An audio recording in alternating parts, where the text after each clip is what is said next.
पर अमेरिका से, जहां दुनिया के सबसे प्रभावशाली बिजनेसमैन में से एक एलन मस्क और नवनिर्वाचित राष्ट्रपति डोनाल्ड ट्रंप के बीच की दोस्ती टूटने की खबर ने तहलका मचा दिया। ये दोस्ती जो कभी अटूट लगती थी, अब सवालों में के घेरे में। इस घटना ने एक बार फिर इस बहस को जन्म दिया है कि क्या सरकारें और दुनिया की सत्ता कुछ गिने चुने कारोबारियों के हाथ में? क्या हम एक ऐसी राजनीतिक व्यवस्था में जी रहे हैं जिसे विश्लेषक अब ब्रोलीगार्की कहने लगे? आइए इस खबर को विस्तार से समझते हैं। हाल ही तक डोनाल्ड ट्रंप और एलन मस्क की जोड़ी को अमेरिका की सियासत और कारोबार की दुनिया में एक मजबूत गठजोड़ माना जा रहा था। मस्क ने ट्रंप के चुनावी अभियानों में खुलकर समर्थन किया था, यहां तक कि उन्होंने अपने पैसे और प्रभाव का इस्तेमाल ट्रंप समर्थकों को प्रोत्साहित करने के लिए किया। ट्रंप ने भी मस्क को अपने प्रशासन में डिपार्टमेंट ऑफ गवर्नमेंट एफिशिएंसी का नेतृत्व सौंपा था, लेकिन हाल ही में मस्क ने ट्रंप प्रशासन से खुद को अलग कर लिया।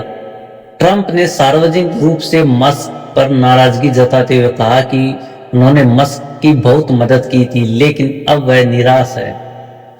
यह टकराव उस समय सामने आया जब ट्रंप ने मस्क की कंपनियों, खासकर स्पेस एक्स के सरकारी कॉन्ट्रैक्ट्स पर सवाल उठाए।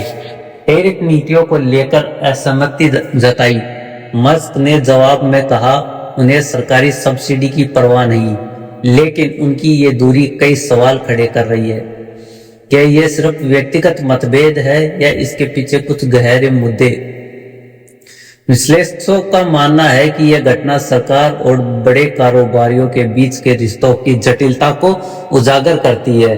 दुनिया भर में यह सवाल उठ रहा है कि क्या सरकारें अब कुछ चुनिंदा अरबपतियों जैसे मस्क, जेफ बेजोस और मार्क ज़करबर्ग के प्रभाव में काम कर रही है?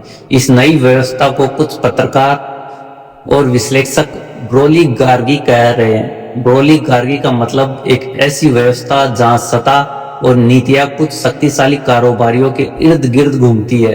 उदाहरण के लिए मस्क की कंपनियों जैसे टेस्ला और स्पेस एक्स सरकारी अनुबंधों और नीतियों पर बहुत हद तक निर्भर है। दूसरी ओर अमेजन के जेफ बेजोस और मेटा के मार्क ज़करबर्ग भी अपनी तकनीकी ताकत और डेटा के दम पर नीतियों को प्रभावित करते हैं। जनता की आवाज, इस पूरे प्रसंग में सबसे बड़ा सवाल यह है कि जनता के वोट की भूमिका कहां है? लोकतंत्र में जनता